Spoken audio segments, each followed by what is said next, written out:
Welcome to the Toffee Blues, your source for all things Everton. I'm here with Sam Carroll today. Pleasure to be joined by Sam. We've recorded this video. We've tried to record this video last week, and due to technical issues, we're having to record it again. And I gave Sam a really nice intro last time, and I'm going to have to go through it again. So he's one of the best placed people to give us this video. We're going to be talking about Everton's under-23 setup, mostly the youth team, how it's going under David Unsworth. And Sam used to play for the Everton youth himself and has covered more games than most people in the city and of anyone really. So we've got a really good person to provide insights to us. So welcome to the show, Sam. Even better than the first time, that's on. Thank you very much. Well rehearsed. So yeah. So obviously we've just seen Everton under 23s get a 2-0 win against Chelsea yesterday as time of recording at the moment. So they're currently 7th in the league, hoisted themselves up from the last time we were speaking. I think they've won 3, drawn 1 and lost 3. Defeats to Manchester United, Manchester City, Manchester United and Liverpool, I think, so far this season. But they've obviously managed to get a good result yesterday against Chelsea. So tell us about the game yesterday. Like, what went well? What was better than previously this season?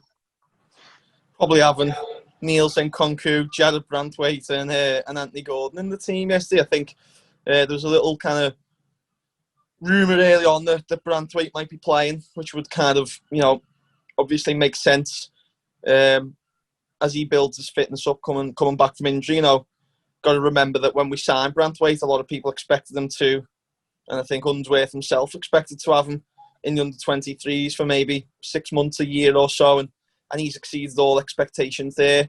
A little bit unlucky on Konu Zanidas, who dropped to the bench.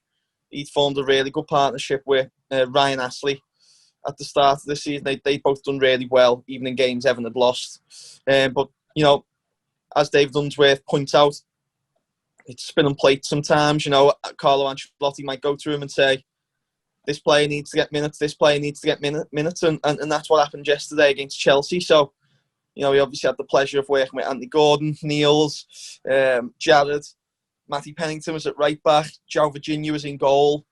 So I think, to be honest, Everton would have been disappointed if they didn't win that game. There's a lot of senior players in there with a lot of either first team or, loan appearances in the Football League under the belt who turned out yesterday. So a really strong team, but ultimately a really good performance and good to see the 2 younger lads in Ellis Simms and Tyler Onyango got on the score sheet. And just a really solid performance overall. So I think, as we said when we tried to record last week, it's not really weighted on results and stuff. It was nice for them a couple of seasons ago to do the double. Some really good players in that team. And, when they won the league the first time under David Unsworth, you've got to remember that your Dominic Calvert-Lewins, your Tom Davis, your Ademola Lookmans, your Keaton Dowells, all played in that team. So players who either came through at Everton, John Joe Kenny was the captain, or got us a decent transfer fee. So it's trying to get that healthy balance, isn't it? Yesterday was probably more of a one-off than we'll see this season with those players playing. I don't think many of them will play much more football through the 23s, and then your likes of Pennington and Beningame will hopefully get loans in January. But yeah, yesterday was just a good team performance, and I think this team probably capable of. I don't think they'll finish maybe where they have in the last couple of seasons and be pushing to win the title this season. But, as you're saying there, you'd probably expect, especially in this first half of the season when they're going to have the Beningames and the Penningtons and Virginia's playing, Ellis Simms is getting in the goals, you've got Nathan Broadhead as well. You'd probably expect this team to still finish, higher mid-table. Yeah, you should do. Yeah, obviously we mentioned the last video as well. It's not kind of focus too much on results. It's more the development into the first team as well. And that team yesterday was an interesting blend of players who have solidified their place in the under-23s and players who were trying to go into the first team as well. And one of those was Anthony Gordon, who got an assist yesterday. It was interesting because we've heard stories of him going into Ancelotti's room and asking him why he hasn't been in the squad and stuff like that. But obviously he's dropped down to the 23s. Played yesterday, played well as well. What do you think that'll do for him? Do you think he will be able to knock on the door of the first team again, or do you think he's going to stay with the under-23s for a while now? I think he'll definitely be back in and around the first team. I think it's just a simple case of getting someone minutes who whether you think he should or shouldn't be playing for the first team or not. The bottom line is that Carlo Ancelotti hasn't picked him, and he needs to keep his match fitness and his sharpness up. And I think that's all it would have been. I think I'm as surprised as anyone after seeing his performance again yesterday. And I know you can say it's a big jump from under-23s at Southport to obviously playing against Manchester United at Goodison, but I think a lot of people were surprised not to see him in the squad at the weekend. A lot of people have been surprised that Carlo Ancelotti hasn't kind of picked him as much this season, especially when you think that Carlo's the man who put so much faith in him to put him in for that derby when we came back from lockdown last season. So I can't see him playing much more than 23 football now. I think Dave Dunsworth said after the game that that it's just all part of the process, isn't it? Just keeping your minutes going, keeping your legs in shape, and I think what we've also got to understand is that some lads in that position could have just thought, can't be bothered with this, freezing cold day at Southport, I'll jib this off. But it shows you how humble and hard working that Anthony is, that he was the star man on the day. He absolutely skinned Danny Drinkwater, didn't he? It's mad to think that his career's dropped to the point of playing for Chelsea under 23s now. But for Anthony, he's got that attitude. And I think when Carlo kind of told that story a few weeks ago about Anthony knocking on his door, I think in some players' cases that could have been seen as almost an arrogance or used as a slight against him, but it wasn't. I think Carlo told that story with a lot of kind of appreciation and affection for Anthony in the way he done that. So, Dave Dunsworth loves him.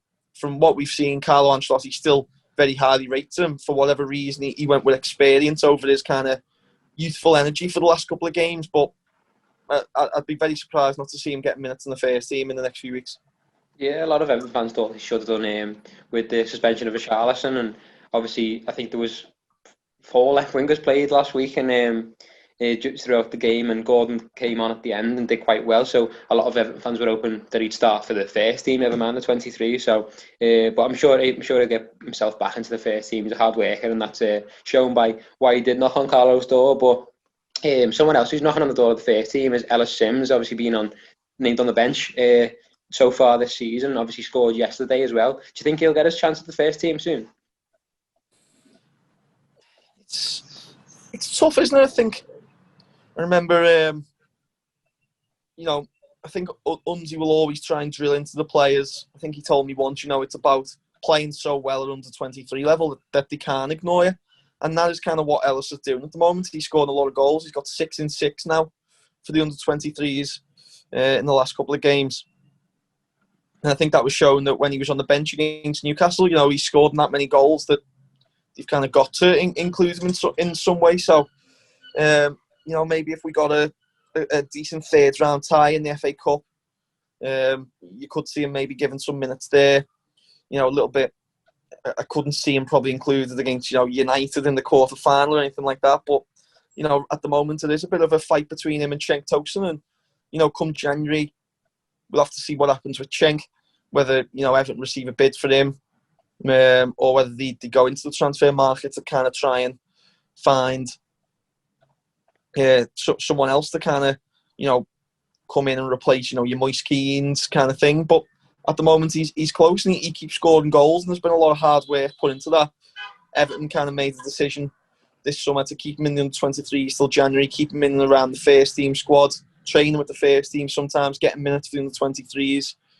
The last 12, 18 months as well, he's put a lot of work into his game, double sessions, working on his heading, his left foot finishing, his right foot finishing. I think John Ebrell said to me a few weeks ago, when he gets through one-on-one, everyone on the sidelines, just, the coaching staff, his teammates, everyone just expects him to score, and that's always the sign of a good striker. And to have that composure at that young age is exciting. Really, I think he probably still needs to fill out a little bit, but he's playing that lone striker role at a very young age to a very advanced level, I think, when you see him. So it will be interesting to see him get some first team minutes and see how he gets on. Yeah, definitely. We were talking last time about how a lot of influential players from last season's under-23 squad, the likes of Lewis Gibson, Dennis Adeniran as well, and have gone out and gone out on loan. Do you think any of these players at the moment in that squad would potentially need a loan in January to get out of that first team squad and get that first team experience needed to come back to Everton and challenge the first team? I think ideally, probably in an ideal world, it would be all of them, wouldn't it? And I know that sometimes people get a little bit frustrated that we haven't sent more lads out on loan at a younger age, and I think that would probably be something over the next couple of years that Marcel Brands would definitely be keen to do. I think, now when you especially look at some of the loans of the past couple of years, you've got Kenny to Schalke, Fraser Hornby went to Kortrijk, didn't he, in Belgium? Anthony Evans, we sold him to Paderborn, was it, in Germany? So it's much more of a European market available now to Everton, and showing an interest in some of our players. For example, I think Ryan Astley had interest from Belgium last summer as well.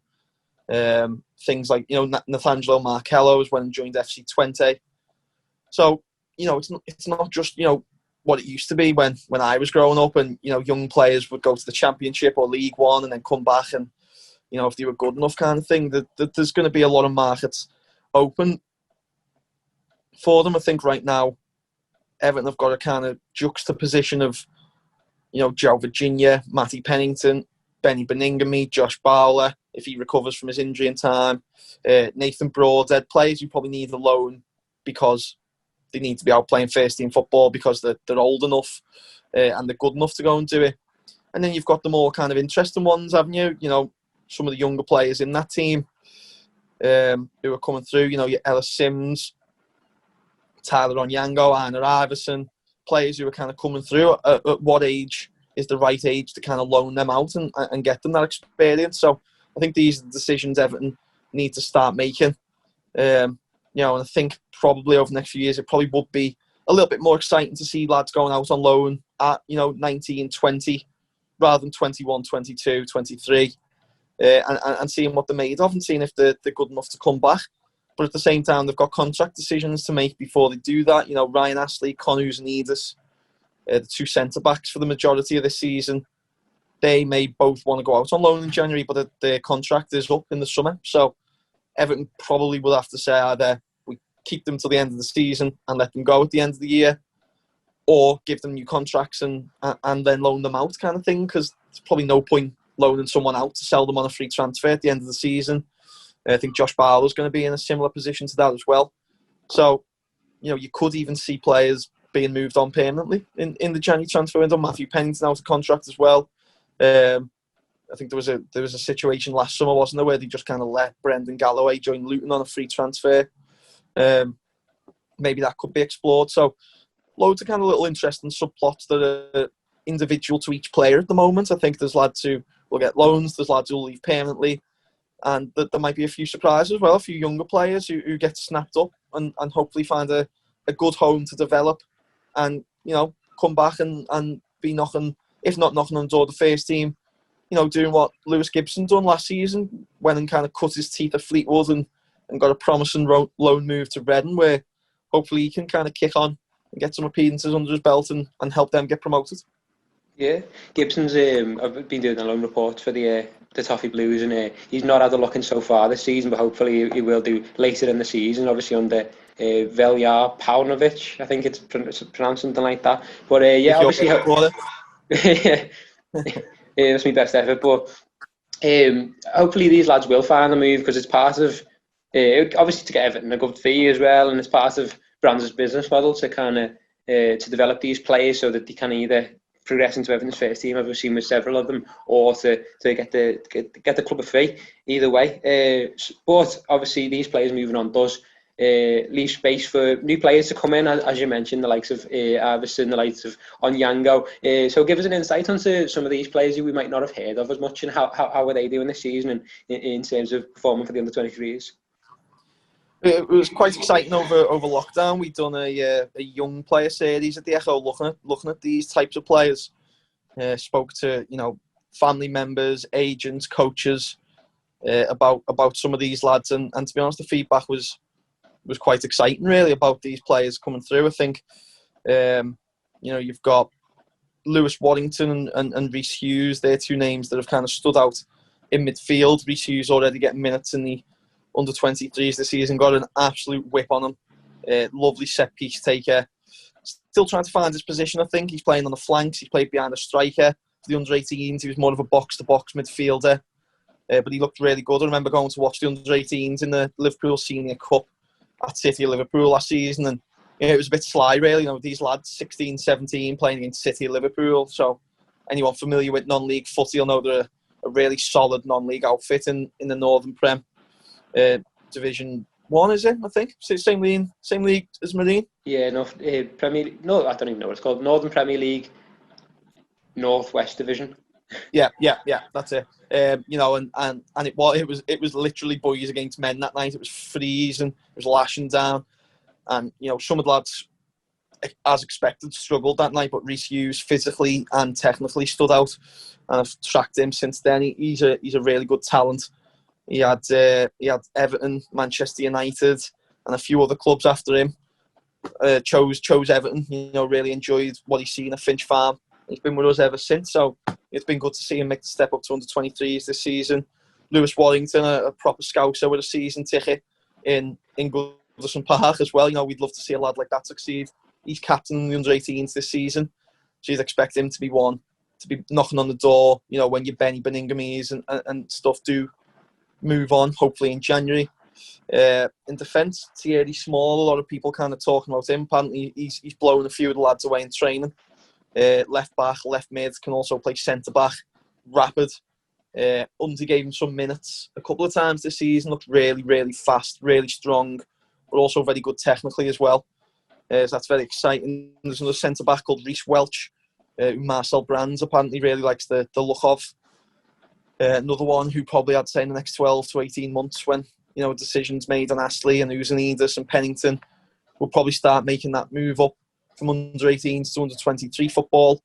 And you've got Lewis Dobbin as well, who spoke to Unzi about him a couple of weeks ago, and they're trying to kind of wean him from under-18s to under-23s, and going to kind of take it slow with him. He had an injury at the start of the season that kept him on for about a month.